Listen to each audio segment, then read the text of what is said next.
में देश का नाम भारत रहे या इंडिया? ऑब्वियसली ये सवाल इसलिए क्योंकि आपने कहा कि गुलामी के प्रतीकों को बदल देना चाहिए, तो क्या आप इसको भी इसी तरीके से देख रहे हैं? भारत का नाम, एक तो भरत भगवान राम के भाई, एक भरत जिन्होंने शेर के दांतों को गिन लिया था वो भरत, एक भरत जड़ भरत, काफी भरत हैं, पर भारत का असली नाम भारत क्यों पड़ा ये लोगों को पता नहीं है। भा का अर्थ होता है सूर्य, सूर्य का अर्थ होता है ज्ञान। जिस देश के लोग सदा ज्ञान में रत रहते हैं उसे भारत कहते हैं, और इसका नाम सदा भारत होना चाहिए क्योंकि ये ज्ञान का देश है, ये कोई भौगोलिक क्षेत्र नहीं है। यहां ज्ञान का अनुसंधान चलता है, विज्ञान का अनुसंधान चलता है। आध्यात्म भी एक महान विज्ञान है। ये विज्ञान और आध्यात्म के बीच में जिन लोगों ने, मैकोले के बच्चों ने खाई पैदा की है, मैं पढ़ा सकता हूं क्योंकि मैं खुद विज्ञान का छात्र रहा हूं। मैं इन बच्चों को केमिस्ट्री पढ़ा सकता हूं, जियोलॉजी पढ़ा सकता हूं, लेकिन ये भी नहीं जानते कि साइंस किसको कहते हैं और स्पिरिचुअलिज्म किसको कहते हैं। इनको जानना होगा। ज्ञान के अभाव में ये सब हो रहा है। ये बैठे हुए सारे लोग अपने ही हैं, अपने ही छत्तीसगढ़ के हैं। कोई किसी दल, कोई किसी दल, कोई किसी दल में होगा, कोई किसी का सपोर्टर होगा, पर इतना तो पक्का है, सभी चाहते हैं हमारा भारत सबसे ऊंचा रहे, हमारे भारत का तिरंगा सदा ऊंचा रहे, ये सब चाहते हैं। महाराज जी, 500 वर्षों का इंतजार समाप्त हो रहा है। 22 जनवरी वो तारीख है जब रामलला गर्भगृह में विराजमान हो जाएंगे। मैं सवाल पूरा कर लूं महाराज जी, लेकिन इन्हीं सब के बीच राम और रामचरितमानस को लेकर विवाद भी खड़ा हो गया है। स्वामी प्रसाद मौर्य को आप जानते होंगे, समाजवादी पार्टी के विधायक हैं। उनका कहना है कि रामचरितमानस को बैन कर देना चाहिए क्योंकि उसकी कुछ चौपाइयां ऐसी हैं जो कि अल्पसंख्यकों को, पिछड़ों को, नारियों को, पशुओं को प्रताड़ित करने की बात करती हैं। जी, बहुत अच्छा प्रश्न किया आपने। पहले तो ये कहें कि 500 वर्षों के बाद राम मंदिर बन रहा है, स्वागत योग्य भी है, और तकलीफ की ये बात है कि जस्टिस 500 वर्षों के बाद मिल रहा है। इसीलिए मैंने कहा अविलंब और त्वरित न्याय, निःशुल्क न्याय। सुप्रीम कोर्ट के वकील को हायर करने के लिए किसी गरीब को करोड़ों रुपए खर्च नहीं करने पड़े, उसको भी न्याय साधारण तरीके से मिल जाए। मैं जिस बात को कह रहा हूं ये छत्तीसगढ़ और पूरा देश समझ रहा होगा कि अगर ये स्थिति आ गई देश में तो ये करप्शन ऐसे ही मिट जाएगा। सबसे ज्यादा एडमिशन के तकलीफ हैं, सबसे ज्यादा आपके इलाज के तकलीफ हैं, और सबसे ज्यादा न्याय पाने में तकलीफ है। अगर ये तीनों ही प्रत्येक भारतवासी को मिलने लगे तो करप्शन तो आधा समाप्त हो जाएगा, क्योंकि भारतवासी इसी के लिए जाकर के घूसखोरी करते हैं और घूस लेते हैं। अब मैं स्वामी प्रसाद मौर्य की बात करता हूं। मैं उत्तर प्रदेश से आता हूं। मैं इतना जरूर कह सकता हूं कि हर व्यक्ति को लोकतंत्र में बोलने का अधिकार है, हर व्यक्ति को अपने मत मानने का अधिकार है, हर व्यक्ति को किसी भी विषय पर बोलने का अधिकार है, और यह सनातन तीर्थ है जिसके ऊपर आप विचार भी रख सकते हैं और आपका स्वागत किया जाएगा, आपके जिंदाबाद भी किए जाएंगे। बाकी जगहों पर यह सुविधा नहीं है, आप भी जानते हैं। स्वामी प्रसाद मौर्य एक राजनीतिज्ञ व्यक्ति हैं। स्वामी प्रसाद मौर्य ने वेद पढ़ा है। स्वामी प्रसाद मौर्य से पूछा गया था क्या शास्त्र उपनिषद के नाम बता पाएंगे। देखिए, जो जिस विषय का ज्ञाता नहीं है उस विषय में वो जो चौपाई पढ़ रहे हैं बार बार, हाँ जी, उसका मैं जिक्र इस मंच से जरूर करना चाहूंगा। वो कह रहे हैं कि ढोल गवार शूद्र पशु नारी सकल ताड़न के अधिकारी। इसका मतलब क्या है आप देखिए, इसका व्याख्या तो बहुत हो चुका भारतवर्ष में। ताड़न शब्द का अर्थ क्या है, लेकिन इसको थेथ्रोलॉजी बोलते हैं हमारी भाषा में। एक चलंत फिरंत भाषा होता है बोला थेथ्रोलॉजी। हम जानते हैं पर मानेंगे नहीं।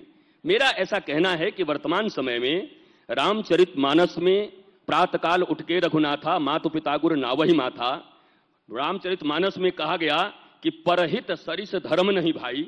इतने सारे चौपाई हैं जिनसे मानवता अच्छी हो सकती है, हमारे बीच मोहब्बत और प्रेम हो सकता है।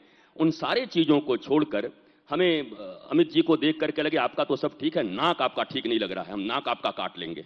आप आदमी तो अच्छे हो पर नाक आपका टेढ़ा है, तो वो नाक भी अमित जी का ही है। रामचरितमानस के जिन संदर्भों को उस समय में लिखा गया था और हम आज नहीं समझ पा रहे हैं, मुझे लग रहा है इतना विवाद करने की जरूरत क्या है। मुझे सारे भारतवासियों को खड़ा होकर कह देना चाहिए कि अगर किसी चौपाई से किसी की भावना आहत होती है तो वो चौपाई को शट डाउन कर दें। रामायण फाड़ने से क्या होगा, आप शट डाउन कर दीजिए, मत मानिए। रामचरितमानस से जो अच्छी चीजें हैं, जो आपको अच्छी लगती हैं, उसको निकाल करके अपने जीवन में आप अपने बच्चों को देना प्रारंभ करिए। विवाद नहीं, संवाद पैदा करना है समाज में। अगर संवाद होगा तो राष्ट्र आगे बढ़ेगा, विवाद होगा तो राष्ट्र पीछे जाएगा। महाराज जी, लेकिन जब संतों की तरफ से बात कही जाती है स्वामी प्रसाद मौर्य को, तो वो तो संतों को राक्षस कहने लगते हैं। अब देखिए, स्वामी प्रसाद मौर्य की अपनी भाषा है, भारत देश के नागरिक हैं वो। उनकी भाषा, उनके संस्कार, उनके माता पिता का दिया हुआ ज्ञान, उनके आचार्यों का दिया हुआ ज्ञान, वो उसको प्रकट कर रहे हैं। वो भाषा तो हम नहीं बोल सकते। 9 भाषा में उनके लिए रखता हूं। उनका नाम ही कितना प्यारा है, स्वामी के द्वारा पाया हुआ प्रसाद, और वो भी मौर्य वंश। मौर्य वंश कितना बड़ा यहां पर रहा है। नाम तो उनका बहुत अच्छा है, लेकिन कभी कभी ऐसा हो सकता है आंख के अंधा नाम नैन सुख, नाम कुछ और हो और काम कुछ और कर रहे हो। इस विषय में मैं इतना ही कहना चाहूंगा कि स्वामी प्रसाद मौर्य की भाषा जो वो बोल रहे हैं और जो लोग सुनने वाले हैं वो सुने, पर मुझे पता है 140 करोड़ भारतीय इस भारत देश में केवल यही चाहते हैं कि भारत में उत्तम शिक्षा, उत्तम चिकित्सा, अविलंब न्याय और भारत के प्राचीन जो खंडहर बना दिए गए हैं विदेशियों के द्वारा, उनका नामकरण पुनः भारतीय और छत्तीसगढ़ी वीरों के नाम पर हो जाए, ये भारतवर्ष के लोग चाहते हैं। ठीक है महाराज, इस सभागार में बैठे हुए लोग क्या चाहते हैं वो भी जान लेते हैं। हमारी सहयोगी तनु लोगों के बीच में है। तनु, अगर वहां से कुछ सवाल है महाराज जी के लिए तो आप पूछिए। सवाल है किसी के पास जो महाराज जी से पूछना चाहता है?